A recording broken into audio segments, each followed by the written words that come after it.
by Chief Kisa Sousa, U.S. Navy from Naval Information Warfare Pacific.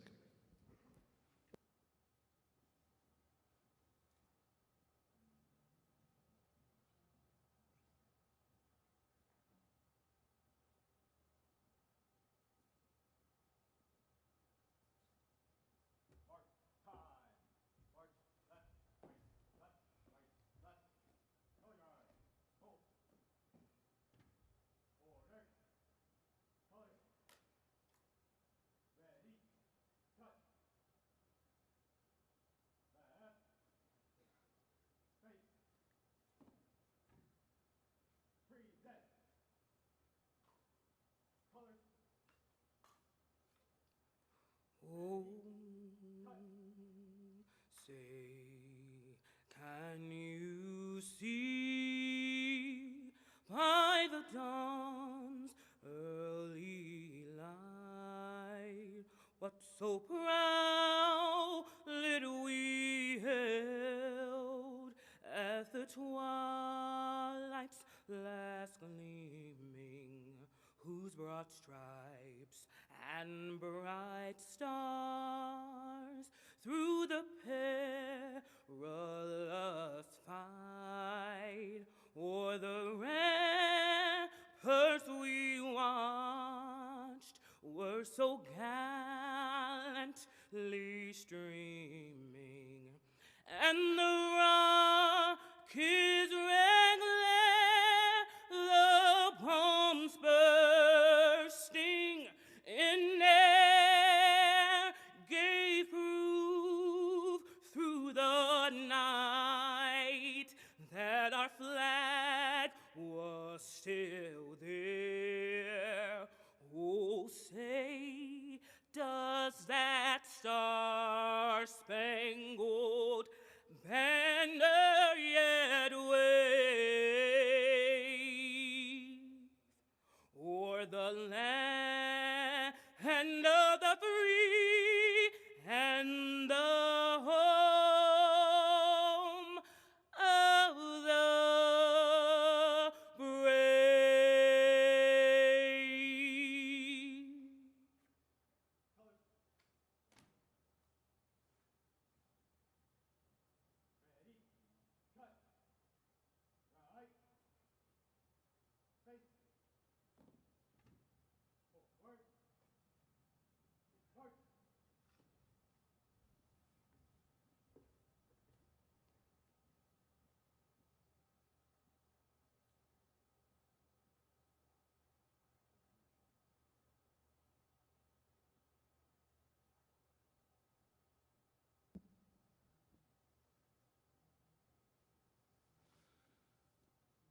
Ladies and gentlemen, please take your seats.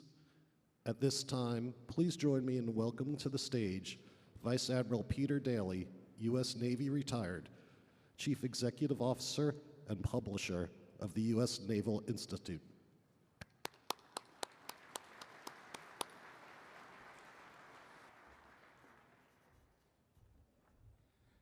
Good morning. Let's give our honor guard and Chief Sousa a quick hand for that.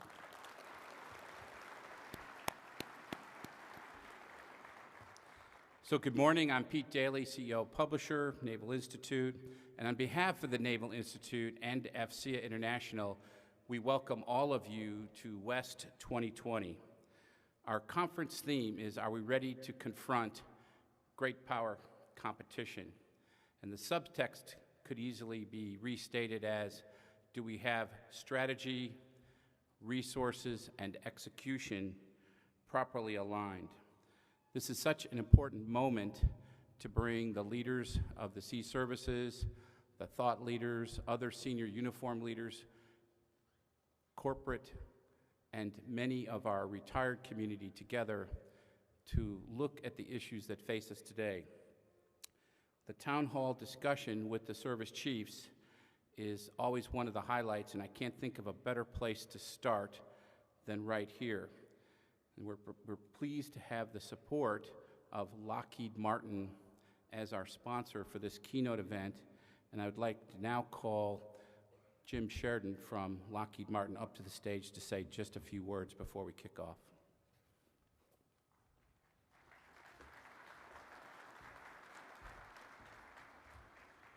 Well, good morning, and thank you, Admiral Daly. And I have to agree with you. What a great rendition of our national anthem. That was a great job. I think another round of applause for Chief Souza is in order.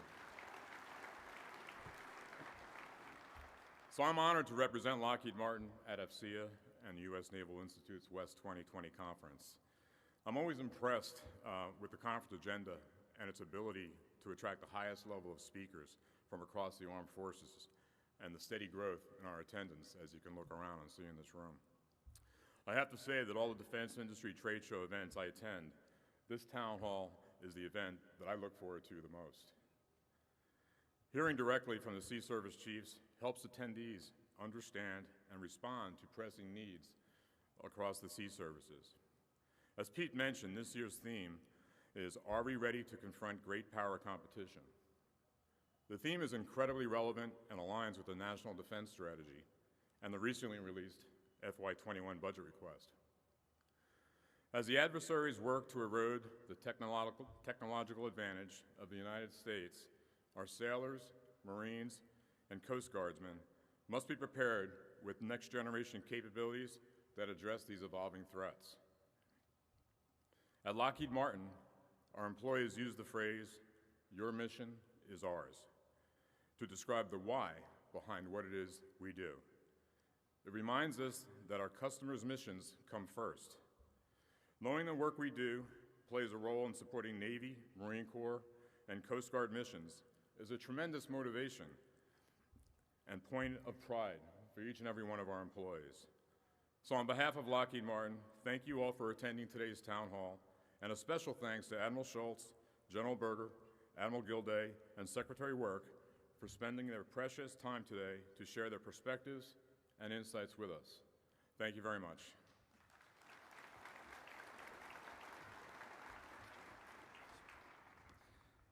So thank you, Jim. Thank you, Lockheed Martin. And it's now my great pleasure to introduce the moderator for the town hall discussion, Secretary Bob Work. Secretary Work served as the 32nd Deputy Secretary of Defense for 3 different SecDefs across 2 administrations. Previously, he served as CEO for the Center for New American Security, and from 2009 to 2013, he served as Undersecretary of the Navy. Mr. Work is currently back at CNAS as a Distinguished Senior Fellow. He's also a counselor at the Telemus Group, a Senior Fellow at Johns Hopkins APL, and a Distinguished Visiting Fellow at MITRE Corporation.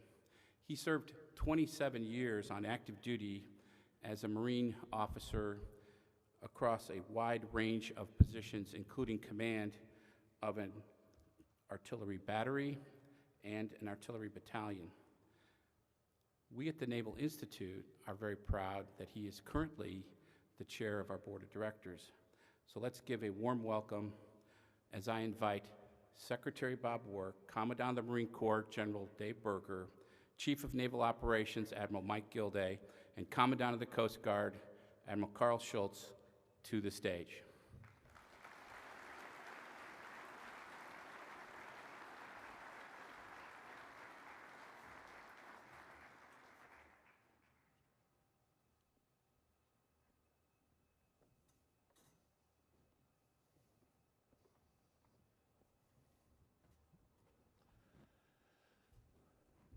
Secretary.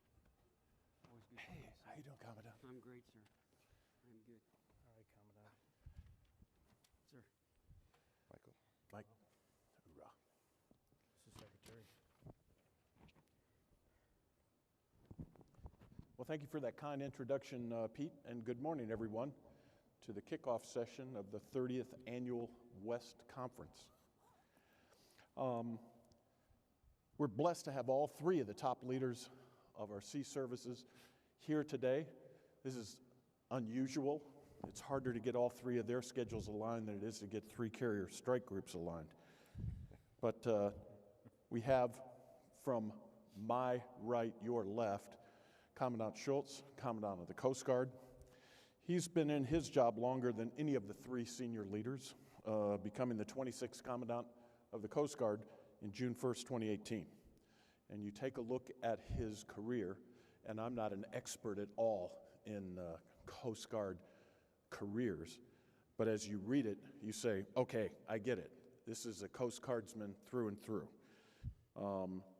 He commanded a 110-foot island-class patrol boat, a 180-foot seagoing buoy tender, a 270-foot famous class, medium-class cutter. He was in charge of the 11th District, which encompasses all of California. He was in charge of the Coast Guard sector in Miami and was the commander of the Coast Guard Atlantic area, which also was dual-hatted as Coast Guard Defense Force East. Also was the director of Ops, J3, down at the U.S. Southern Command. So I'd like you to all join me in welcoming a distinguished Coast Guardsman and 26th Commandant of the Coast Guard.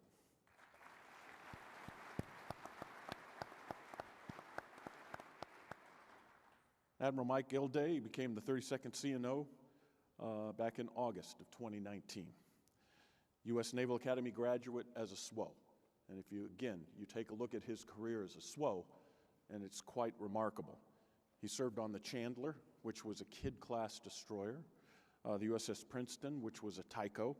He commanded 2 destroyers, the Higgins and the Benfold, Flight 1, Flight 2 Arleigh Burke, commander of Destroyer Squadron 7, and commander of CSG 8, the Truman Carrier Strike Group. So if you're a SWO daddy, I mean, this is a pretty good career progression. He was also the 10th Fleet and Fleet Cyber Command and was the director of the Joint Staff when he was picked to be the 32nd Chief of Naval Operations. Thank you for being here, Mike. Thank you. Please.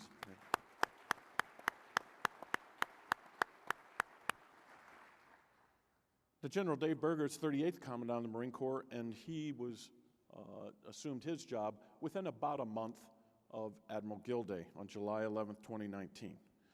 He's an infantryman, and just like our other 2 panelists, you take a look at his career and say, okay, this is a Marine through and through. Commanded a Recon Company, 3rd Battalion, 8th Marines, Regimental Combat Team 8 in Fallujah, 1st Marine Division Forward in Afghanistan.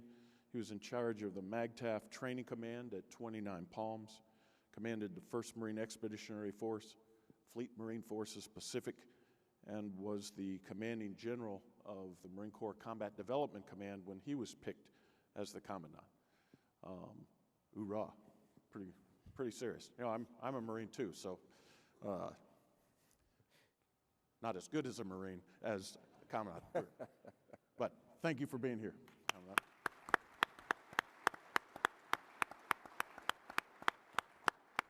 Now we're going to spend about 40 minutes talking among ourselves, and then we'll turn it over to questions in the audience. I'm going to break it down roughly 1/3, 1/3, 1/3 in terms of readiness, capabilities, and personnel. So I'm going to start off with readiness, which I know is a key theme on everyone here. And I want to start with a topical issue of the day, the coronavirus.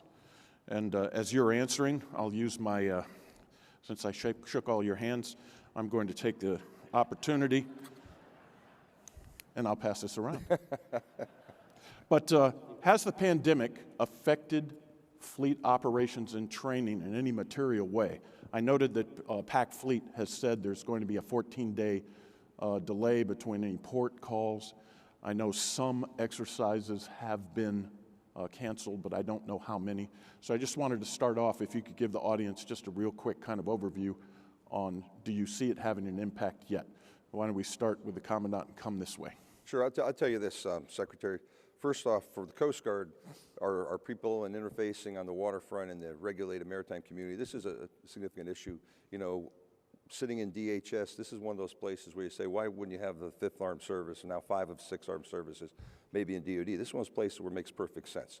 You know, we do the arrivals of passengers in the United States. CBP, Customs Border Protection, looks at cargo. So we're intimately involved. About 4,000 ships a month call on the United States, about 750 here on the Pacific. We're screening every one of those ships. So ships that are coming out of China, other than Hong Kong and Macau, you know, if they're coming in on, 14 days or less at sea, we are keenly scrubbing those lists of crew. We want to make sure who's on board. passenger vessels that have less than 14 days during that incubation period are being detained at sea. Cargo operations, we're working with shippers, we're working with, if there's a crew member that's identified, you know, we're working with CDC and other local health officials to be on top of that. You know, walking it back into the force, you know, personal protective equipment for our folks, policy, we're starting to get into that realm here as it's becoming an increasingly evolving domestic situation, you know, policies in terms of folks on leave, you know, people got spring break coming up where they want to travel. I think we're deeply involved with this, and being in DHS, this is one of those places where our regulatory roles, I think, sit outside the Department of Defense, but they're a good fit in DHS, and we partner, you know, outside of a crisis. We work in this theme with Homeland Security, with Health and Human Services, with FEMA on a persistent basis. So I think when an episodic situation like this comes up, we're ready to press in on that. So you know, any impact on training or readiness yet? Not significant. So our connections really from the services are up through the department and then the CDC and the World Health Organization. So we're executing through the combatant commanders and, of course, in the United States through the U.S. Northern Command. The coronavirus manifests itself in different ways depending upon the location. And so what we're seeing across the combatant commands is a variety of steps that they're taking, some more pronounced than others depending upon the location of concentration areas of the virus. So, for example, for 6th Fleet out of Naples, we've prohibited travel up in northern Italy due to the concentration of the outbreak there. Same thing in certain spots in Asia. We've trained our medical personnel to be able to identify the symptoms and then test and then isolate, quarantine until we confirm whether or not it's an active case. We have taken a look at port visits, and again, based on those regional estimates, made decisions about canceling port visits, scaling back exercises. We have, you mentioned the Pacific Command specifically. And so with respect to port visits, we are testing crews before they go ashore, testing crews before they come back, putting out guidance on, with respect to liberty in terms of where they go, how long they can be out. So we're trying to, you know, at this point, obviously we have not contained the virus from the continental United States, and so we're trying to mitigate as best we can given what we know. But at this point, there are no sailors who have contracted the disease? Not at this point. Commandant? Probably 2 points. First, a great job by, you have to help me here, but Miramar up the road, Lackland, Yep. Travis. Do you remember what the other ones were? Hawaii. Hawaii. Joint Base It's Pearl. one Nebraska. Department of Defense was asked, hey, can you house American citizens or other folks coming back and would be under quarantine? I mean, really quickly, the base commanders, this is where 06 commanders, you know, make their money, because it's not going to get solved from Washington, D.C., but the base commanders just knocked it out of the park. Quickly made all the arrangements, work really closely with the interagency on quarantine measures and all that sort of thing.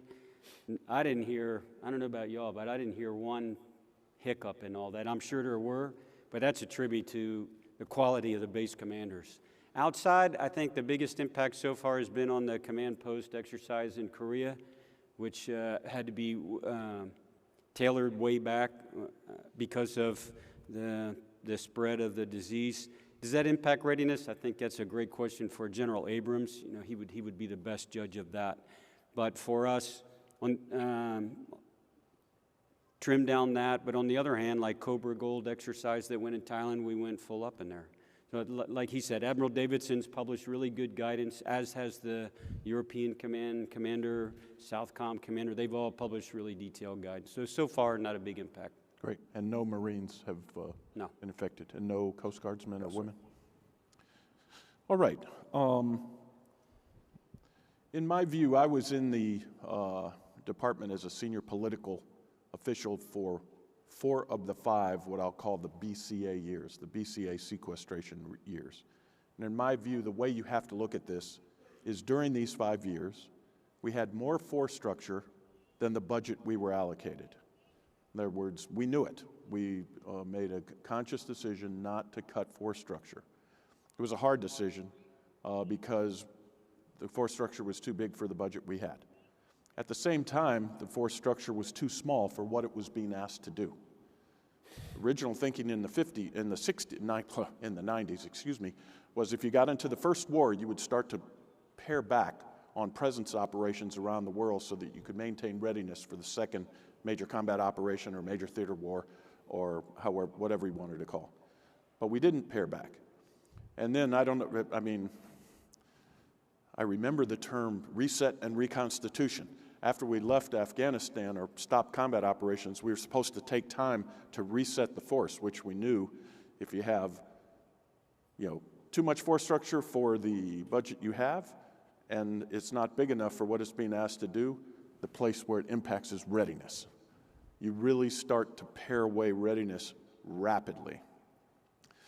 So what I want to ask all three of you is somewhere between 2015 and 2017, we kind of hit rock bottom in terms of the readiness impacts of sequestration in the BCA. And let's set that as a relative score of 0. That was just the kind of low point. We've now seen several years of more budget. Where would you rate the overall readiness of your respective services now against the low point of the BCA years? Commandant. Two aspects inside that, like you're well aware, sir. One is the amount, and one is the when you get the funding. Because if you get a continuing resolution, it just compounds the problem. Because the commanders don't have the funds, they don't know how much they have to operate with. So that, I just want to amplify, as much as the amount matters, and it does, timing, the unpredictability is huge on the force and on industry. I think for us, on a scale, what you're asking, like 0 to 10, kind of. If we were at a 0, I would say we're at a 6 or a 7, probably now. We don't have the big capital, assets like Admiral Gilday does. So ours is training and manpower. You can rebound faster than you can deferred maintenance or something like that on a big capital asset. Marines are never going to be happy, but I would put us probably at a 6 or a 7. That's not bad. No. That's a pretty good improvement in a relatively short period of time. And to amplify what the Commandant is saying, we were in a continuing resolution about 30% of the time in the BCA years. So in effect, we had an 8-month fiscal year, which, as the Commandant said, plays hell on trying to do any type of planning. So how's it looking? Yeah, I'd give us a 5 or a 6, but I want to provide a little bit of context to that. So in terms of budget stability, if you take a look at the last decade, we've had continuing resolutions for about, on average, 35 days a year. So that's about 40% of the year. So there's a lot of instability there, right, in terms of maintenance and modernization, in particular, work that you want to get done, as well as new contracts that you want to start, hundreds of thousands of contracts that you can't start on time. So if I'd back up just a little bit and give you some examples about how we use the force in the period of, let's say, 2007 and 2014, at that time, I think we did 8 double pump carrier strike group deployments. At one point, the Ike had gone out and deployed 4 times with only 1 maintenance availability between those deployments. So that, coupled with a significant reduction in the workforce at our shipyards, we've increased over several years 10,000 workers back in order to handle a workload. At times we were running 500 days behind on submarine maintenance, as an example. And so you had this very high up tempo, right? At the same time, you're trying to catch up under a compressed budget scenario. So what we're doing now is we're essentially holding the line, and we're saying, look, across those readiness pillars, whether it's manpower that we're buying back, or whether it's modernization that we're now paying for, maintenance that we're now paying for that's been deferred for a long time, stocks in the supply shelves that we're investing in, training where we're going to live virtual construct. And so we've essentially said, look, we are going to make sure that stuff is fully funded. And what's sacrificed, of course, is the slope of the line in terms of buying capacity, which is new ships. But based on the budget that we have today, and if I project that out for a while, and I assumed no growth, and we really haven't had growth over the past decade. It's been constant.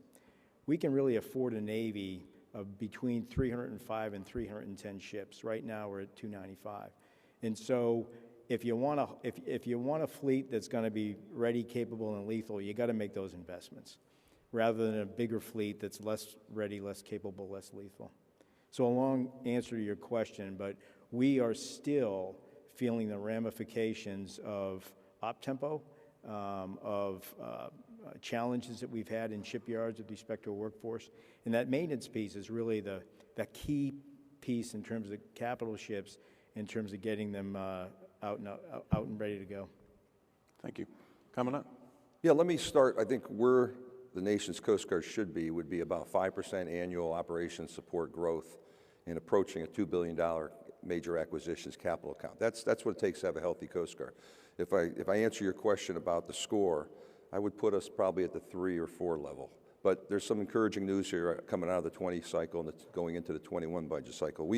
Since the Budget Control Act of 2011, we've lost 10% purchasing power. And unlike our DOD brethren here, when National Security Presidential Memorandum number 1 came out and sort of addressed this readiness and gave a booster shot in 2018 of about 12%, we weren't part of that conversation. And we're a capital-intensive organization. We've got the same people challenges in a competitive environment. So I would say we've lost that 10%.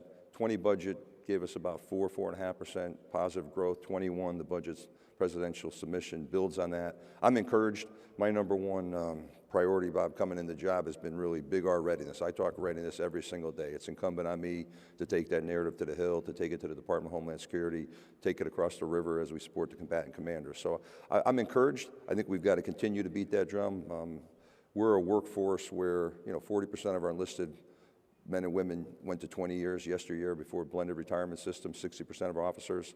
So just getting folks to the gates in our training center in Cape May and then retaining them. We're an apprentice, journeyman, subject matter expert organization. On the technical side, as the waterfront's increasingly sophisticated, our regulatory stuff, if we don't keep folks in and beyond 12 years, I got to tell you, it's going to be a very different Coast Guard. So I'm encouraged. I think we're on a good trajectory. We've got to do some real upgrades on things like our innovative capabilities, putting mobility in people's hands, our C5I backbone, just on the stuff we do to enable day-to-day Coast Guard operations. We got some real opportunities, but I think we're starting to have the right conversations. So if we could get on a trajectory, building on that 4.5%, 5% growth, and project that forward, I think we can deliver the Coast Guard the nation needs here to support the Homeland Security Department and support our combatant commander colleagues there. Thank you. I think you all know this. I think the Trump bump, the big increase in defense spending that occurred starting in 17 and went through 20. Essentially what it tried to do was better balance personnel, operations and maintenance, and modernization for the force structure we have. And we were very clear, Secretary Mattis especially so, that this doesn't appreciably grow the force. It puts it in better balance. We can buy munitions. We can put more money into facilities maintenance, et cetera, et cetera. If you want to grow the force, you need 3 to 5% real growth year over year for a sustained period of time. So the reason why I wanted to start with this question, and I thought the answer is 3 to 7, a lot of people would say, oh my gosh, this doesn't sound too good. To me, it sounds real good based on where we were, and it's just, we got a long way to go. So thank you all. Maybe a little less good if you're the Coast Guard side, but getting better. All right. The theme of today's, or West 2020, is are we ready to confront great power competition? And this afternoon, we have a panel that asks the question, are we ready to fight and win in a fully contested zone? How would you answer that question? I know it's a huge question, and we could probably spend an hour just on that. But for the audience, how confident or how comfortable are you where we stand right now vis-a-vis our great power competitors? Why don't we start with the CNO? I think it depends on the fight, but I feel pretty good. Actually, I feel very good when I think about the synergy across all domains, right? And so it's not just singularly any one service in terms of what we're bringing to the fight. And the other thing that we've taken a look at is that these are global fights, and so we intend to fight them trans-regionally as well. And so we would come at an adversary across many vectors, across all domains. And so from that perspective, in terms of exercises that I've observed and war games that I've participated in, I feel pretty good about our position. Commandant Berger? We are ready. But I think we're also, we are relearning what great power competition is over the long haul, where 2 or 3 great powers are pacing off of each other. But you could have, in other words, the answer to your question might be X this afternoon, but both are moving. So it's a question you have to ask all the time, because they're making development, they're making changes to try to stay in front of us. We are doing the same. So are we ready for them now becomes a temporal question. In other words, this afternoon, 6 months from now, 2 years from now, if either one stays static, it goes out of balance. So this is something we're going to have to press hard on continuously. As long as we have pacing threats, you can't lay off. And Commandant, since you took over, you've made improving readiness in the Coast Guard your top priority. And in your most recent State of the Coast Guard address, you started to outline some of the means in which you're getting after improving readiness. Do you want to cover some of those for us this morning? Yeah, let me maybe put in the context of the last question. I think when you think about the national defense strategy, our contributions are really below that level of armed conflict. And I think we bring a lot to the fight on that continuum from cooperation to competition. We've sent a couple heel-to-toe rotations of national security cutters out to the 7th Fleet, and I think from the standpoint, are we ready? We're ready to contribute more to that fight, solving this readiness conversation. That's important. I left about 550, 600 cutter days on the table last year because of what we call 4X ONS operations support dollars that could be in the fight. I would like to continue to support the CNO and the combatant commanders to the extent they want. I think we bring, when Joe Langell, the National Guard Bureau Chief, came through the Pacific here, we went down to Antarctica recently, he came through the Pacific Island nations, he says, Karl, everyone ran up to me and says, hey, great to see you, General, but we want to see more Coast Guard here. I think we bring that human-to-human interaction in places along that pathway from Hawaii to Asia. I talked to the ASEAN nations, and you talk to the 5 big maritime partners there. I think they see a law enforcement problem set out there. I think the Coast Guard can bring some of that things to the fight. So for us, it's the readiness conversation is really about being able to press in there, bringing that human-to-human interaction along that continuum below the level of armed conflict. I want to make sure we're able to push things in the fight. It's our patrol boats on the Arabian Gulf. So I think we're getting better, but I think there's a cost to those things, Bob. And that's what, as we talk readiness, it's our people, it's our domestic missions, it's our families, then it's that ability to contribute to the national defense here and the bigger conversation about the national defense strategy. Thanks. Some people like to watch the World Series and the Super Bowl. I like to watch congressional testimony. And last week, I would have to say that it was a remarkable set of testimony. And CNO, last week, Secretary Esper claimed that the optimized fleet response plan hasn't worked for years, so why should we expect it to work in the future? And therefore, essentially what he said is, I don't trust the planning. I wanted to give you an opportunity to respond, because I thought it was quite remarkable. Yeah, I don't necessarily agree with the Secretary's assessment. I say that with all due respect, but we have met and projecting to the future continue to meet every commitment, every deployment that we've been directed to do. The fleet response plan itself, the optimized fleet response plan, is supposed to do 4 things. So the first thing it's supposed to do is rotate the force, right? And that force is a SecDef-directed force to provide immediate response and set the globe. The second thing it's supposed to do is be able to surge the force in terms of crisis. And so we have forces in sustainment, many that are either working up for deployment or just back from deployment, that are ready for a period of about 14 months to surge if required. And we've called in those surge forces a lot. The third thing that the construct allows you to do is to maintain and modernize the force so it remains operationally relevant. And the last thing it does is it gives you the ability to reset the force if you do have to surge for crisis. So we learned a lot, in previous models that go back to 1992 when we had the interdeployment training cycle and then we had the fleet response plan, and we weren't necessarily developing a surge force. I talked a little about in an earlier question about, I commented on the up-tempo that we had with double pumping carriers, 9 to 11 month deployments. So the OFRP has also given a degree of stability for our sailors. When I came into the job, I directed U.S. Fleet Forces Command and the Commander of the Pacific Fleet to conduct an assessment of OFRP because it's been 5 or 6 years since we put it into place. And I had questions myself coming out of the Joint Staff on plans that I had observed that at a minimum I thought we were going to need, we were going to have to buy more surge. Secretary Esper asked for a separate independent assessment of OFRP. That's ongoing. I think we have another meeting with him this week with this outside agency that's going to present their findings. And the Navy's been very much a part of working on that.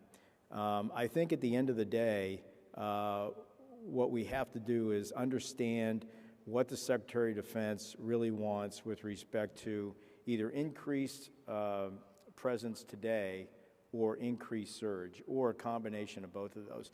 And the question is, so in an OFRP cycle of 36 months, and only about, so there's 52% of the force that's in that 36-month model, right?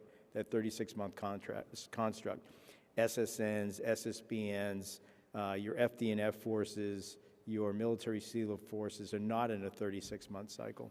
But it's taken a look at, you know, the maintenance phase, and we're doing a lot to improve in the maintenance phase, the training phase, and so if I take both of those together, nominally they're about 14 or 15 months, and then the remainder of that, of the OFRP, the remaining 21 to 22 months, that's for employability. And so right now we do a 7-month deployment, and then the strike group or the ARG spends 14 months in surge.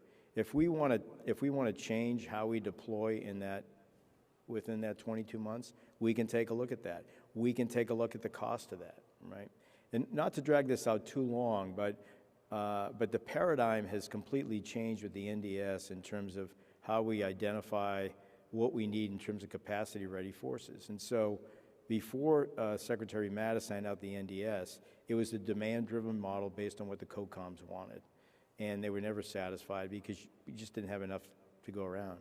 Now it's a top-down driven model. So the Secretary of Defense says, you will have this many forces of these types ready to go in 0 to 10 days. So on any given day, the Navy has 90 to 105 ships deployed. So those ships, those players are on the field. The Secretary then has his responsibility is to prioritize how you want to use those forces. It takes into account the Navy's force generation model and the fact that we're recovering from readiness, as we already talked about. So all that is factored in, along with globally integrated base plans and stressing O plans to figure what we need out there today to set the globe, and then what you need to surge. A long answer to your question, and I'm sure that I'll get a follow-up from the audience, but the bottom line is OFRP is meeting the mark. We are digging into the maintenance side, and I can talk about that later. And on the training side, we're doing very, very well. Thank you. I want to shift more to the capabilities now. And also last week, the size of the fleet, how fast you get there, how much it costs, was very much kind of central in Congress in all of the testimonies. So I'd like to ask both UCNO and Commandant, where are we in this debate? I mean, do we have a number? Are we shooting towards a number? Acting Secretary Modely said we need another 120 to 130 billion over the next 10 years if we were to try to hit the 355. Sometimes unmanned are in, sometimes unmanned are out. Can you give us a sense on where that debate is right now and where it might be heading? Want me to start? So, when the Commandant and I both came in office, we shook hands and agreed to do an integrated force structure assessment. So we hadn't done one, the Navy hadn't done one since 2016, and that fed the, actually, that was the baseline for the NDAA, the law which established 355 numbers, the law of the land for ships. And so we decided not to do a coordinated assessment, but an integrated assessment. And so our staffs worked together. We did modeling and simulation down at McCittick. We did it within the Pentagon. but we not only took into account distributed maritime operations conceptually on the Navy side and the fleet side, and expeditionary advanced basing operations on the Marine Corps side, but we integrated those in a very challenging scenario. And that scenario was a scenario that was endorsed by the Joint Staff. So we felt like we were using a scenario that was recognized within the Pentagon, that both OSD, CAPE, and the Joint Staff supported, and we were coming at it in an integrated fashion. One of the things we changed in this assessment is we took a look at, for the first time, non-program of record. So we took a look at unmanned, but because it's conceptual, there were a lot of caveats and assumptions. And so when we came up with our final analysis, it came up with a discrete number of ships, which was north of 355, and then separately unmanned, because again, they're conceptual. But another really important piece of this integrated force structure assessment is that we don't intend to let it sit in the shelf for 3 years. And so we intend for this assessment to be updated every year by now a larger volume of exercises, experimentation, war game and analysis and studies that we're doing, so that it informs every budget cycle. So that North Star and the mix, which is critically important, is going to change. And what we're really focused on, I think if I could speak for the Commandant for a second, isn't necessarily the numbers of platforms, but it's the capabilities that the Navy brings to the fight. And so we're part of a joint team, right? And we're not going to win unless we fight as a joint team. So what unique naval capabilities do we bring to the fight? Think integrated air wing on an aircraft carrier. Think about what submarines bring to the fight, or a multi-mission DDG that does ASW and has long-range inland strike capabilities and those types of things. So that, in with other joint capabilities, helps determine what we bring to the fight that is then going to translate into platforms and a mix of platforms over time. Commandant? Just to extend that beyond the scenario of what it takes to win that kind of a fight, I think the learning that we're all going through is, in a more macro sense, to accomplish what the National Defense Strategy tells us. What does it take to deter elsewhere in the world, right, in addition to the fight that you're in? So the number, how many or what type of ship do we need, has to factor in not only what it takes to win in any given scenario, but concurrently with that, to deter something bad from happening around the rest of the world. And I couldn't have stated any better. Part of the magic of how do you deter and how do you win in a conflict is how you're going to fight, which is changing. It's changing. And it ties back to the previous question on OFRP, right? So we are challenging the assumptions in OFRP because we need a construct to produce both the ready forces today and the surge forces we need in the bench in order to meet, as the Commandant said, not only the fight you're in, but how do you set the globe to deter an opportunistic peer competitor as well, and still meet those 5 National Defense Strategy mission areas to deter conventionally and strategically and respond to threats, assure allies and partners, and so on. Commandant Schultz, I'm not sure how it works. There isn't, I've never heard like a 355 number for the Coast Guard, some analogy. Right. I've heard, you want to shoot for 25 offshore patrol cutters and 58 Sentinel-class patrol boats. I think your program of record for the national security cutter is still 8, but Congress continues to give you a new one each year, which is, totally cool. How do you think of in terms of the overall capabilities needed in the Coast Guard? Sure, and it's interesting. I follow with keen interest the conversations about the number for the Navy. I spoke recently at Surface Naval Association, sort of talked maybe the conversation, a different lens to look through might be a conversation about a national fleet. I was in Pascagoula on Saturday, commissioned the 9th National Security Cutter. There's a good story there. That was a program of record of 8 ships. We've got stable Coast Guard requirements. We know the ship we need. We've got a very capable shipbuilder. We had Senator Roger Wicker and Congressman Steve Palazzo there. We got informed members of Congress that see the value those ships are delivering to the nation every day. So that was the 9th. We've got 2 ships on budget, the 10th and the 11th. There's ongoing conversation about whether there's going to be a 12th or not. For me, it's not a specific number, but it's those national security cutters on the high end. Those are our flagships, global deployers, skiff-enabled. Again, below the level of armed conflict. They got some self-defense capabilities, but it's not missile equipped, so there's limited applications. 25 offshore patrol cutters.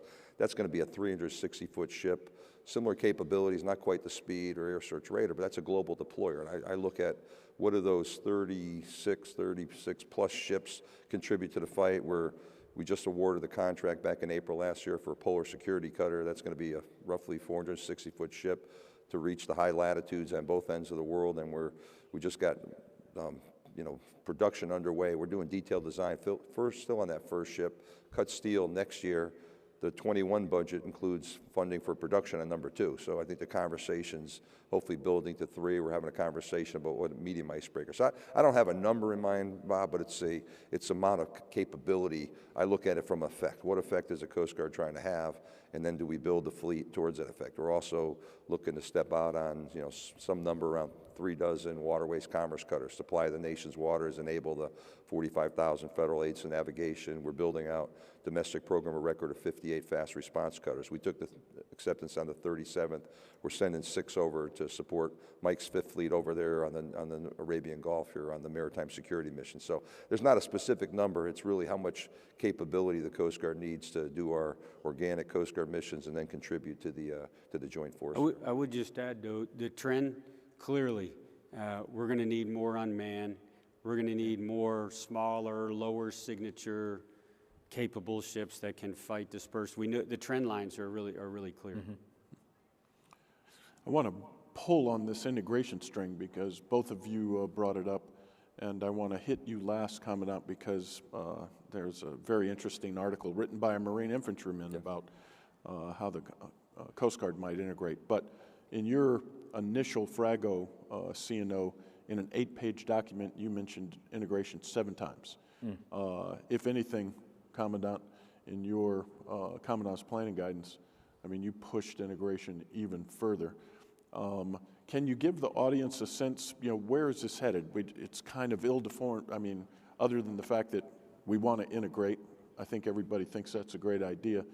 But both of you arrived before you could really affect the 21 budget, so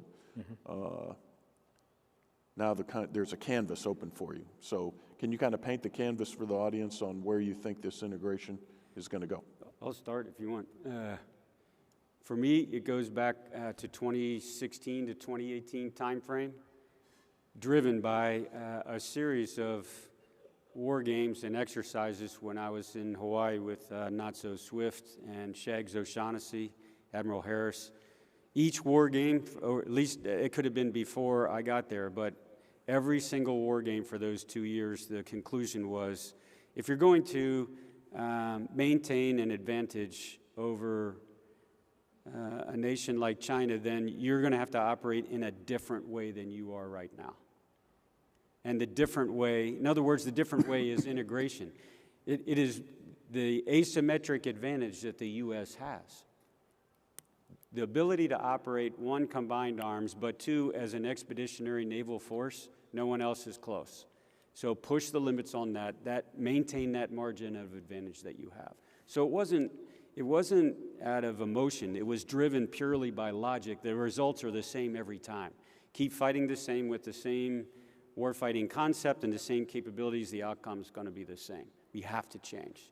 So the integration, to me, driven by the tactical to operational end. That's where that has to drive it back up to the top. And so, will we see in the integrated force structure assessment new ships that reflect more integration, or are there any other things that would be concrete that people could say, oh, wow, this is really happening? When that force structure assessment is finally released, you will see discrete ships that we're bringing online. They're smaller amphibs in terms of, and they're connectors really to move, to take advantage of the mobility of the Fleet Marine Force and move them to places where they can bring effects to bear, both kinetic and non-kinetic, to help us with both sea control and sea denial. Cool. Now, Commandant, I mentioned an article was written by a Marine infantry officer who is an exchange officer in Colombia. And the title of the article was Integrate with the Marines, ... and who else? And I I almost thought he was a former Coast Guardsman, because he basically said integrating the Coast Guard better into the great power competition model with both the Navy and the Marines would be a virtuous thing. And so have you had the opportunity to talk more? Are there Coast Guard, Navy, Marine Corps talks going on how we might be able to push this also? Yeah, that Marine, I think, wrote 2 very insightful articles. I had a chance to see them both, Bob, and I think I really appreciate his perspective. You'd almost think the Commandant wrote that and put the Marine Corps Commander or Colonel's name on there. But I think at the end of the day, Mike's team, Dave's team, my team, we're together. You know, we're sort of looking back to the 21st Century Cooperative Strategy from 2015. Our teams are working. It's a little ahead of that to talk about that much here, but I look forward to that. I saw the CNOs, Frago, read it with great interest, and clearly, when the Coast Guard sits outside of the Department of Defense, it's a little different for the CNO to sort of write tasking in there. But I think with this document we're working on, I have the privilege not being by law a member of the Joint Chiefs, but I sit at the pleasure of the chairman and the SecDef at the table. I think we're having those conversations. So I absolutely think that Marines thinking is where we're heading a little bit. That integrated solution set, I hope, will involve the Coast Guard. And again, it's you think about the complexity of the problem sets, you think about the National Defense Strategy and competing powers. It is a continuum. And, when the CNO can put the shooters in places where you need shooters, and possibly a national security cutter could scratch an itch, sanctions enforcement, other type work, capacity building, why wouldn't we want to be part of that conversation? So I think we're in a good spot, heading to a better spot. I look very much look forward to sort of just tightening up and solidifying this and sort of rolling out this new thinking here for the nation's naval forces, maritime security forces, however we decide to sort of banner that. I think it's an exciting time, it's an important time in this national defense strategy, actioning that. There's more work there for all of us, for any of us. I think the collaboration, the cooperation is the magic there. I think it's good that he wrote. I'm pretty sure when I was at that rank, I'd never worked with the Coast Guard, didn't think of, I don't know about you, but it wasn't even, I don't remember the first time I worked with the Coast Guard, but it wasn't at that rank. The fact that it's being thought about, talked about, is good. And this year, Bob, just on that note, we're some of the audience here, we're up in Alaska. I went up with the former secretary for the Arctic Expeditionary Capabilities Exercise. Anyway, Coast Guard C-130s, we had Coast Guard Maritime Security Response Units around the naval combatants that were in there doing the exercise. There was fuel transfers, there's a P-8 up there. I think there's absolutely, I say, beyond niche capabilities that we can bring to that fight. So I'm really excited about this enhanced integration here that I think all the sea services are about getting after. Just one more add. So the Commandant alluded to it, but and we haven't talked about this publicly before, but our staffs are working together on a tri-service maritime strategy that should be presented to us by the summer. And so we are trying to bring things together from a top-down perspective in a more integrated way. Yeah. Great. I want to ask each of you a detailed question. I'll pose 2 of them to each of you. So I'll just go around one, and then I'll go around another time. Commandant, in 21, you dropped Marine Corps end strength by 2,000, and you testified last week that 22 and 23 you might see more. So obviously you're making these to free up headroom to pursue other capabilities. Can you give us a sense on the type of capabilities you're going to go after? Historically, like you know, we have grown and contracted the Marine Corps over our history when we needed to. This is the time when we have to get smaller to get better. If we're going to be an integrated part, if we're going to actually directly contribute to sea control, sea denial, then we got to have capabilities we don't have right now. We got to hold at risk naval platforms, a body of water, a piece of littoral terrain, and those are capabilities we don't have right now, but we need to get. So rather than hold on to a larger force structure and not be able to make the change, not be able to pivot in the direction we got to go, we're making a conscious decision to go there. So we will contract some. I don't know how far, but the end result will be a much more capable Marine Corps that's maintains the asymmetric, the advantage that we have to have in a unique way. So you know, the Ford aircraft carrier elevators have been in the news a lot. Can you bring us up to speed, and how is the Ford doing overall? Yeah, so on the elevators, we've doubled the number of operational elevators. We'll certify another in here in another month or so, 2 more this summer. Let me talk about Ford for just a second. I am very bullish on that carrier and the capability it brings not only to the fleet but to the nation. So we've got 2 nuclear power plants that are certified for deployment. Ship will spend 50% of the next year at sea. The only ships we have with that kind of op tempo are probably the rotor-based DDGs. Her flight deck's been certified for all type model series aircraft that are gonna deploy with her in her first deployment. Her flight deck will be certified by the end of this month. She'll be operational at the end of the month, and she will be the East Coast carrier for carrier quals for the next year. Last month, she was out for a 20-day period, logged some 7,000 miles. They were chasing the highest seas they could find in order to test the elevators. We're bringing shipyard workers to sea with us. We have streamlined the work that we need to do, the phasing that we need to do over the next year, so that we're trying to sustain momentum between import and at-sea periods, so that we bring the ship about a year from now, next April, we begin to enter a 4-month shock trial period, and then after that, we're going to see what we can do with her operationally for an extended period of time. The dual-band radar is performing very well. The story about the elevators is that, the punchline is that the elevators are broken. The elevators are not fully constructed. They're not built. And so we have 4 fully built right now. We'll have 7 by the end of the summer, and the remaining 4 will finish in 2021. But the path to those has really been good over the past several months. We feel like we have figured out what the main limiting factors have and are moving pretty steadily to stay on schedule with delivering those elevators. Commandant Schultz, you mentioned the polar cutters. This has been something that was talked about when I was the Undersecretary back in 2009, and it just never seemed to go anywhere. Is that program now going to be funded, and are we going to have capabilities for the high and north and the? Yeah, there's absolutely a good news story there. I think if you think about the purpose of this conference, and we're thinking about the world through the lens of the National Defense Strategy, both China and Russia, who are really the competing global powers at the center of the strategy, have made the Arctic a priority. You know, one is a legitimate Arctic nation, and the other is a self-declared near-Arctic state. But, you know, China's operating up off the Alaskan Arctic. They're keenly interested in the availability of natural resources, rare, minerals on the ocean's floor, 1/3 of the untapped LNG in the world. They're paying attention to what we're doing as we site 5th-generation fighters up there in the state of Alaska. There's that piece. There's Russia, who looks at a ship out of Shanghai. If you provide ice-breaking service across the northern sea route, you can knock 2 weeks off that transit. So they see the Arctic as an economic generator. I mean, today, about 24% of their GDP is derived from Arctic activity. So through the context of the National Defense Strategy, the Arctic regions are absolutely important. To answer your question, we got funding in 2020 in the spring, 2019 in the spring for that first polar security cutter, the detailed design and construction contract.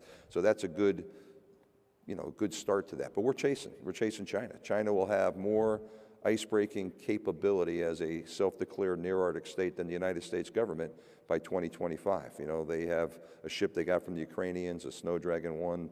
They built a second Snow Dragon 2 last year in China. They're building a heavy breaker. You know, Russia, you hear the number 50 icebreakers. They've got about 4 to 8 really capable nuclear breakers. They're building more nukes. They're building LNG breakers. I mean, they are doubling down in the Arctic. So we're having a conversation with the Congress, within the administration, about more breakers. That's great. We spent about a decade sort of conditioning the space about the importance. I think it was this pivot to this global competing powers that really pushed the conversation over the edge here a little bit to start recognizing we are playing catch-up ball. So I talk about a 6-3-1 strategy. We need minimum of 6 icebreakers. 3 of them need to be these heavy polar security cutters. We're having a conversation about requirements builds for what a medium breaker might look like. And, today the conversation's the East-South China Sea from a freedom of navigation, but think about a contested northern sea route. What capabilities are going to go up there and operate there? It's probably something that looks and operates like a polar security cutter. The conversation may be well beyond 3 of those. But I think the good news is we're actioning that. We're off to the races. Late 23, 24, the first polar security cutter will splash, and we'll put it to work. That first ship's probably going to spend most of her time down in Antarctica breaking out McMurdo Station. I was down there recently and visited our 44-year-old icebreaker, which before we take her out of service will be our 50-year-old polar icebreaker, Polar Star. She's the world's most capable 75,000 horsepower non-nuclear breaker, but she's on life support, Bob. So this is a good thing for the nation, but we're clearly playing catch-up ball. Cool. Commandant, you mentioned unmanned systems just a few minutes ago, and kind of implicit in your planning guidance, and I think you said there's going to be a large number of human-machine special purpose MAGTFs out there, my word, not yours, that can be more easily inserted from possibly longer range and really be able to do things differently in the past. Do you want to talk about that? I'd like to get to the audience here soon, so I'd like to ask that the answers be as concise as you can. In the range from totally unmanned, which isn't, of course, totally unmanned, to fully manned, and the whole spectrum in between, we have to exploit it. Again, not because we love science, but because it allows you to cover a bigger frontage. It allows you to operate over a greater span of space than if you're exclusively just manned. The life-saving part of it clearly important, but from a warfighting perspective, it allows you to operate on a persistent basis over a much larger frontage. So we got to push hard now. The competitors are pushing hard now. We have to push hard now. Probably the space we got to learn the most about is the teaming aspect that you talked about. How is man and machine actually going to work together to produce like 1 + 1 = something more like 4 or 5? We have to move fast. CNO, in the 21 budget, the recommendation is to decommission the first 4 LCSs. Is there a story behind this move, or does it reflect growing Navy dissatisfaction with the ships? They're not going to be as important in the future fleet as once thought. Can you give us a little sense on what your thoughts are there? Yeah, thanks for the question. So let me take the second piece of it first. So we're going to have a fleet of 31 littoral combat ships. And so the question is, what are we going to do with those ships? We think we're in a good place right now with respect to the organization on both coasts. We're going to have 14 in the East Coast, 17 on the West Coast. We think that we've done a good job with crewing, and we're testing the Blue and Gold. We're testing it. We're deploying it this year. We think we got the organization down, and we've invested a lot in training. So we feel like foundationally we're in a much better place than we've been. In terms of mission modules, we're delivering the surface mission module. We're delivering the Naval Strike Missile now that gives us an over-the-horizon cruise missile capability. We're due the final testing on the ASW modules on both variants this year. They'll make their maiden deployment in 22, and right after that, the mine countermeasures capability will deploy as well. So right now we're deploying 5 of those ships this year. We've got 2 of them down in the Southcom AOR, 2 of them in Indo-PACOM, a 5th coming out here to deploy. We're using the Blue and Gold construct. We've successfully fired Naval Strike Missile off of Gabriel Giffords. We have done a good job down in Southcom in particular in the sustainability piece using Gitmo as kind of our hub. We will double, and within a couple of years, we'll double the amount of deployed LCSs simultaneously. So if I get to so we need to use those ships. We need to get serious about using those ships. We have thousands of sailors that are well-trained and excited about those ships. We need to get the capability on them so they're operationally relevant, and that's what we're focused on. And I think testimony to that is we're delivering those modules and deploying those ships. And the COCOMs want more of them. We'll follow up at the heels of these Southcom and Indo-PACOM deployments with CENTCOM and EUCOM right afterwards. With the first 4, so we made a decision a number of years ago in order to give capability to LCS 5 and beyond, and particularly the block buys we did in 2015. We decided we needed to do much more testing and use those first 4 hulls so that we better understand what were the issues with respect to hull maintenance and engineering that kept on plaguing us, right? And kept us from getting those ships to sea. What do we need to do in terms of upgrades, in terms of power generation, in terms of other warfighting capabilities, whether it was electronic warfare or C4I or the gunfire control system? So we use those first hulls to test, and we put no money into upgrading them like the rest of the fleet. So in order to put them in the same par as the rest of the LCS class, it would cost about another $2 billion over the fit-up. So that was a tough decision to make on whether we wanted to put that money towards those existing LCSs or retire them, move on with the rest of the class, and then take that $2 billion and put it in the SCN account for different capability. The bottom line, Bob, is those first 4 ships are not bringing lethality to the fight. They're not bringing capability to the fight, and I just didn't see the return on investment to do that. Thanks. Yep. Commandant Schultz, we know the basic outlines: national security cutter, offshore patrol cutter, fast response cutter, the Arctic cutters. What is the next big capability that you think the Coast Guard needs to bring in to improve its overall capabilities in our national defense strategy? Yeah, in terms of capabilities, Bob, I mean, I talked about the cutters. I won't rehash that, but I think aviation-wise, we're watching future vertical lift. We're flying a fleet of 98 Dolphin, Aerospatial Dolphin helicopters that are beyond any hours anybody's flying, and we got to pay attention to that. It's a composite aircraft.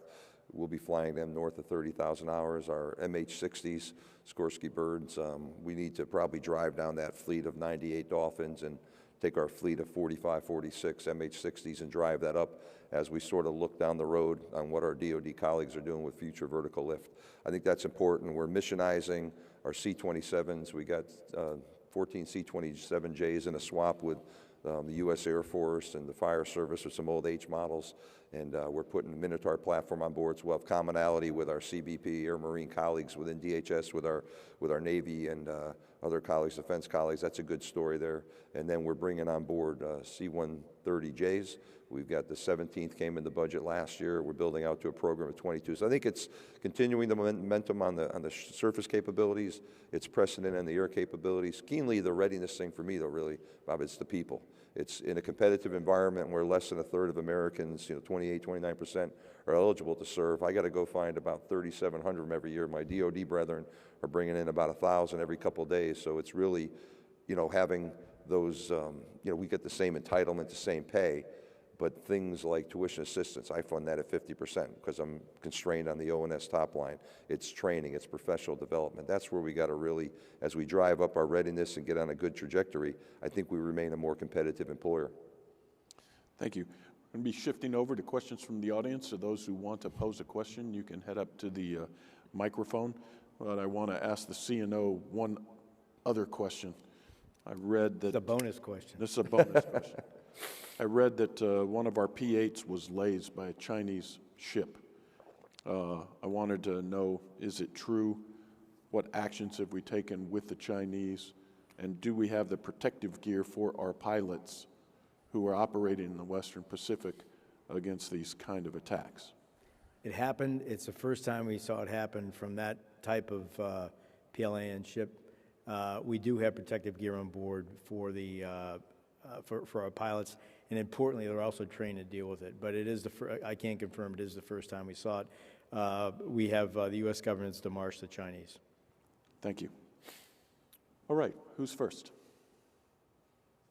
Hi, Megan Eckstein with USNI News. Thank you all very much for being here. Admiral Gilday and General Berger, you both spoke about the need to have the Naval Integrated Force be ready and have a capable, credible surge force. From the civilian leadership, we've heard a lot about growing in capacity, whether it's Secretary Esper committing to 355 or Secretary Modley even talking about 390. So I wonder if there's a discrepancy maybe between uniformed and civilian leadership, or kind of how you can maybe address the readiness versus capacity issue. I'll start off. I think there's no disagreement at all that any growth in the military has to factor in readiness. We're not going towards a hollow force. Between the military and civilian side, there may have been some different views on that in the past, but it's pretty rare. If you're going to add one more of anything, it's got to be ready. So no one is headed towards a hollow, large force at all, which is why I think the CNO mentioned if we're allowed to grow, above the force level that we have right now, it's got to come with the resources that sustain that over time, the people, the training, the maintenance, the whole package. Yeah, I think if you take a look at analysis that's done, whether it's inside the Pentagon or outside, every analysis has been consistent in numbers north of 355. And so what the Secretary of Defense has said he wants to do is take the existing force structure assessment, which in its essence is a requirements document that both the Commandant and I sign out, and he wants to run that through a series of war games, deeper studies, bring in outside entities to take a look, which we welcome. And so that's why earlier I talked more about capabilities that will translate into platforms than I did specific numbers. You can chase those numbers all day long, and I'm not sure it's very productive or satisfying. Just one other thought that comes to mind. There's also an evolution of thinking in readiness itself. Yeah. It's not just the availability of something. It's ready to do something specific. It's ready at a certain time. So what unit of measure do we use for readiness? So our readiness tools that we've had for decades, we have to evolve them as well, if that makes sense to you. A much more refined view of what does ready mean. Thank you very much. Good morning, CNO, Commandant. I.S.1 Miner from Strategic Command. My question is for you, CNO. Whether it's 310 ships or 355 ships, how do we plan to recruit and retain to man those vessels? We're already facing manning issues at sea with our existing force, and we're seeing drawdowns and incentives like TA and reenlistment bonuses. How do I help you get our recruiting and our retention above the 74, 78% into the higher 80s to try to man these ships that we've been talking about building all morning? Yeah, so I take a little bit more positive outlook.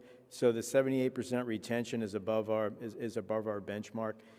Tuition assistance, we did see a dip in that in 2019, but I am committed to fully funding it. And we have funded so many other personnel-related incentive programs, including if I go all the way left to families, where readiness really begins, and taking a look at what we're doing with child care in terms of buying back 5,000 child care seats this year, in terms of buying more, in terms of paying for more child care providers. If you take a look at what we've done with My Navy HR in terms of the apps that we've put out there for sailors to use, in terms of the detailing marketplace, the ability to do a PCS move, to set up the PCS move online, to do all of your travel claims using the app, to have an app that doesn't require a CAC that you can use from your phone. For your family to set up childcare, for your family to set up housing off of those same apps. In terms of other things that we've done, so we brought back meritorious promotions, right? And so we've gone from 5% when we initiated a couple of years ago to 20% now, where commanders actually get to say, these are the sailors that I think that merit promotion. We've provided incentives in terms of advancements for those tough positions at sea that we're trying to attract really able, willing, and qualified E5s and E6s to get promoted to E6 and E7 based on taking those tough assignments if they qualify for them. And then in terms of the frustrating chase against closing gaps at sea, so the budget in 21 pays for an additional 7,000 sailors. And so what we are trying to do, what we're trying to do is quality of life, quality of work to help retain you, the sailors around you, and importantly, their families. I hope that answers your question in terms of some of our focus, but those programs, those transformative programs in HR, we have tried to fully fund those as best we can. Thanks for asking that question, because we talked readiness and capabilities. Yeah. Didn't really get to personnel. So, Commandant Schultz, I'd like to and bring it to the Commandant. Allow each of you to. Sure, I would echo the CNO. It's competitive, and young people have many choices. We've done some things in terms of, across our workforce. We have a workforce of 15% women in an environment across America where 50% women are staffing the workforce. We're trying to bring more women to the organization. We have some success stories there. The United States Coast Guard Academy graduating class of 2020 here is going to be it's about 40% women. And the entire population academy is 40%. That's a good news story, but we've got to bring more women to ranks. We're focused on diversity and inclusion. We've got to have a Coast Guard that looks more like the nation we serve. The touch points from a recruiting standpoint, they'll go bring an African-American female on board, a Hispanic male, a woman. They're almost 2 to 3 to 1 in some cases. So we really need to get our recruiters in places we haven't been before. We need to grow our number of recruiters. We've done some things in terms of, we have many geographically dispersed small units. If you're at a boat station on the Pacific Northwest coast, there's 30 shipmates. A young female Coast Guardsman goes out and has her first or second child. We have child care up to 84 days away, care for second givers, but it's a lot of pressure and stigma to take off for 84 days because your shipmates are carrying a lot of load here. We just come up with a program where we backfill that sailor with a reservist so they can go and they can make the family adjustments, they can settle things in. Child development centers, I have 9 across the Coast Guard, 8 or 9 across the Coast Guard. So we're really working with Congress on subsidies. We can put our hand on that rheostat with the subsidy and help pay folks in high-cost areas. We've had some success there.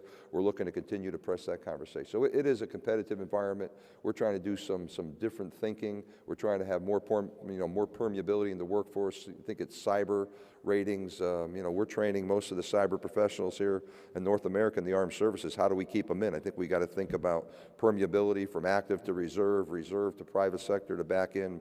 Mike's team has done some innovative things with, I think, the gold ticket, the silver ticket. You can come back in and you don't have to play catch up on where you left the service. It's competitive for pilots. So we're trying to do some kind of busting our thinking of yesteryear and being a lot more forward thinking about human talent management. I call it the mission ready total workforce, and we're really inside the Coast Guard Lifelines changing our thinking there, Bob. Commandant? Are you on your second enlistment? I'm preparing to re-enlist for my third, Commandant. Yeah. Why'd you stay in? Because I love this uniform. Yeah. I think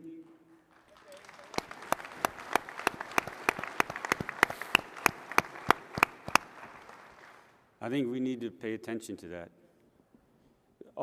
I'm not, everything that my 2 shipmates said, I 100% agree with. But at the end of the day, I think you stayed in because you felt like you were making a difference and you liked the team that you're on, right? I'm not trying to put words in your mouth, but at the end of the day, that's why we join an organization. That's why we stay. Am I making a difference? Do I like this team? Our job is to make the life on the team better.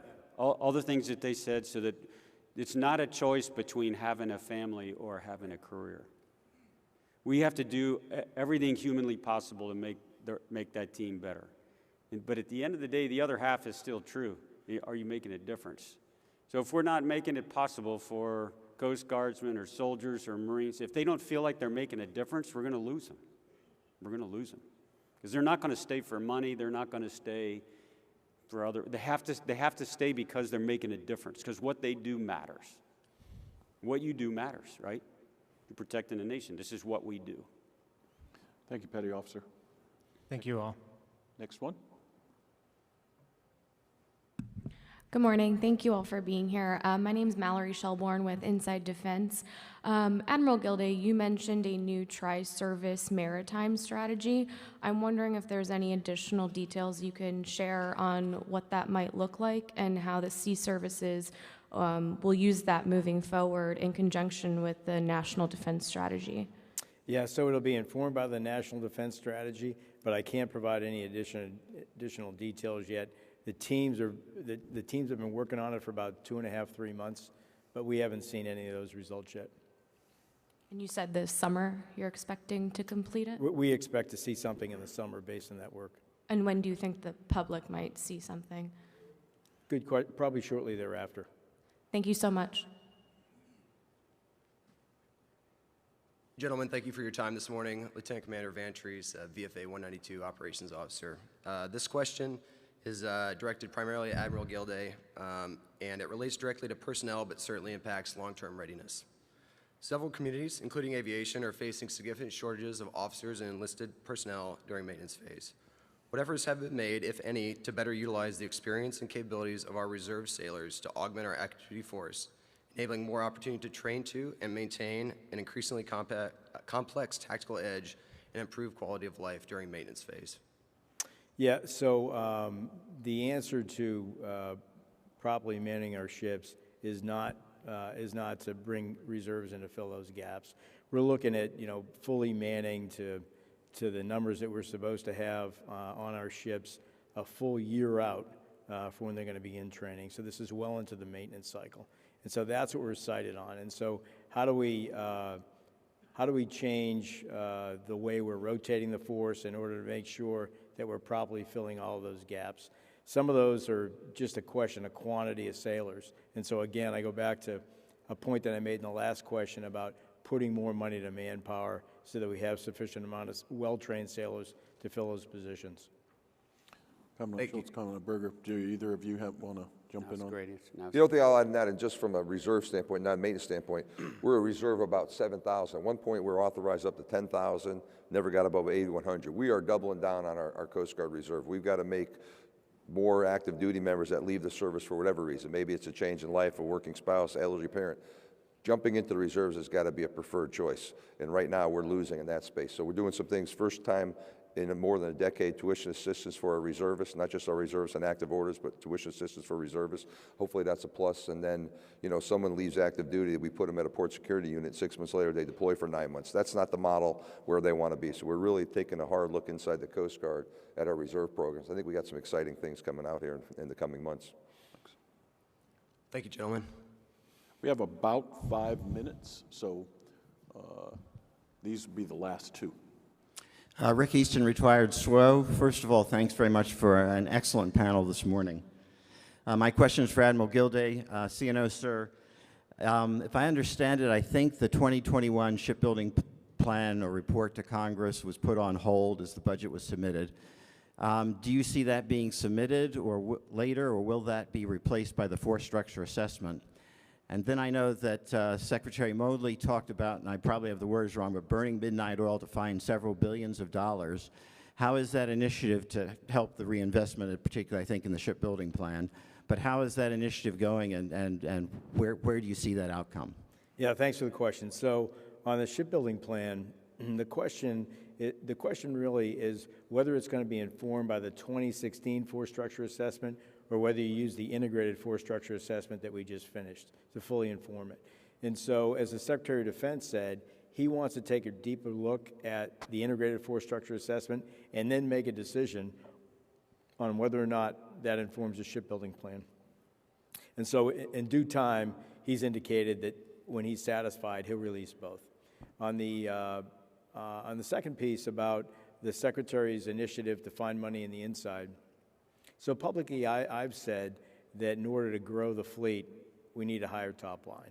And so the first thing that we need to do responsibly, and we started doing this after our budget submission ended for 21, is to take a deeper look on the inside, basically put everything on the table, challenge our assumptions, and see what money we could shift. Not just it won't just translate to the shipbuilding account, but it'll translate to the wholeness that goes along with that we've been talking about this morning. Thank you very much. You're welcome. And this will be our last question. Good morning, gentlemen. Captain Sean Rushlow. I'm going to take a little different tack to global peer competition. So CSBA recently wrote a 2-volume paper, How to Win the War Without Fighting. And then March issue of USNI kind of focuses on building strategic partners. If you were to grade the whole of government response as compared to, say, the Cold War, what would that grade be?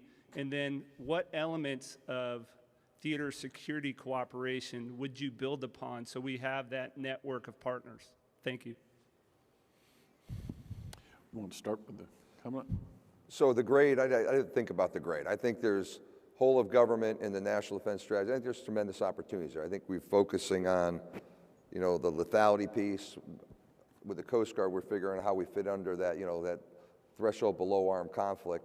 I would tell you there is tremendous opportunities. As I mentioned, my travels through the ASEAN region, they talk about Coast Guards, capacity building. I look at the Philippine Navy's 4,000 people. They got 11,900 person Coast Guard marching to 35,000. How do you go in and help build capacity there? I think there are tremendous whole of government partnership opportunities there, that human to human. I mean, what are we trying to provide? We're trying to provide an alternative to coercive, antagonistic behaviors that challenge the rule-based order, the free and open seas. And I think that we got to think about that through a lens that's very broad, not just through the military lens. So I think there's tremendous opportunities. I think we can bring more in the fight. We did a 30-day operation in September last year with a 225-foot buoy tender and a patrol boat.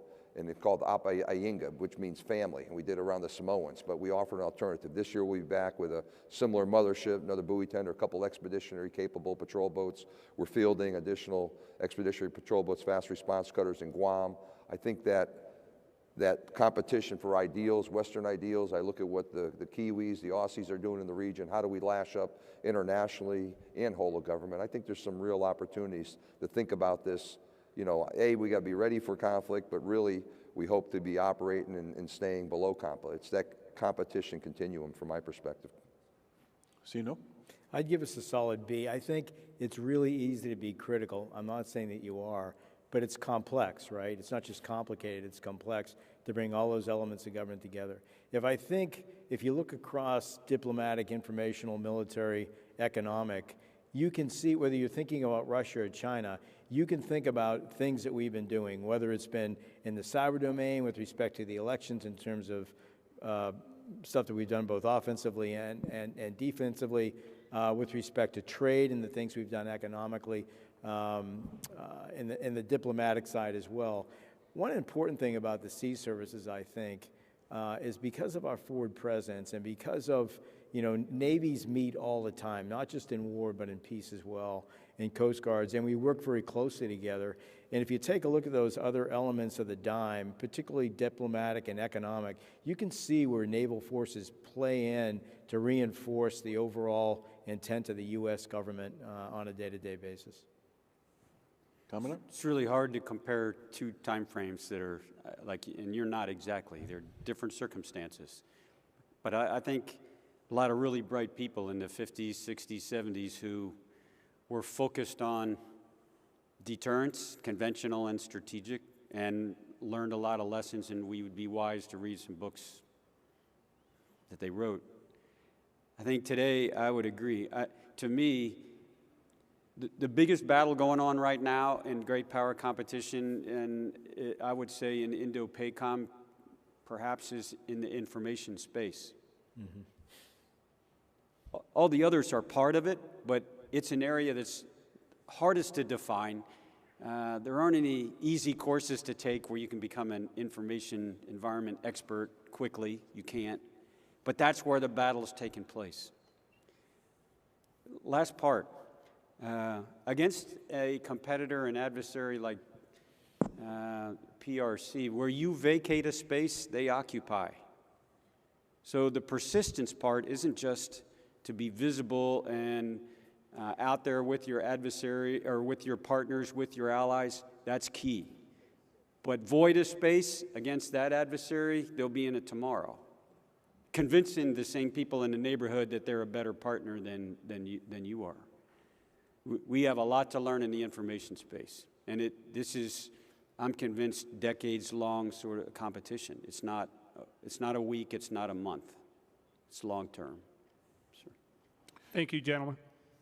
Well, when I was the Deputy Secretary, I started using the term, and probably 90% of who's ever heard me say talk will hear this, but people ask me how I sleep at night. And I always respond, I sleep like a baby. I wake up crying every 2 hours. And what I say over and over and over again is the reason why I always go back to sleep is because of our people. Our true asymmetric advantage against any competitor, especially competitors who are authoritarian regimes, is the fundamental initiative, mission focus, and innovation of our young men and women who serve in all three of the sea services. And I think it's reflected right here in these three fine gentlemen. I think we're blessed at this time to have people of this caliber leading our services, and I'd ask you all to join me in thanking them for what they do and for their time this morning. I'll get you. Secretary Work, General Berger, Admiral Gilday, Admiral Schultz, on behalf of AFCEA International and Naval Institute, we thank you. We know your time is precious. I echo Secretary Work's comments. We're lucky to have you in these leadership positions at this very important time. For each of you, we have a book, Strategy, Context, and Adaptation, Archidamus to Air Power, Naval Institute Press book with an AFCEA bookmark. It doesn't quite cover it, but it's a token of our appreciation. And again, let's thank our presenters. Thanks so much. Sir. Yeah. Thank you. Thanks a lot. Thank you, Bob.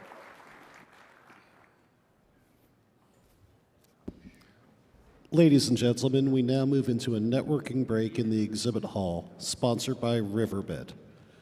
We also hope you'll be able to join us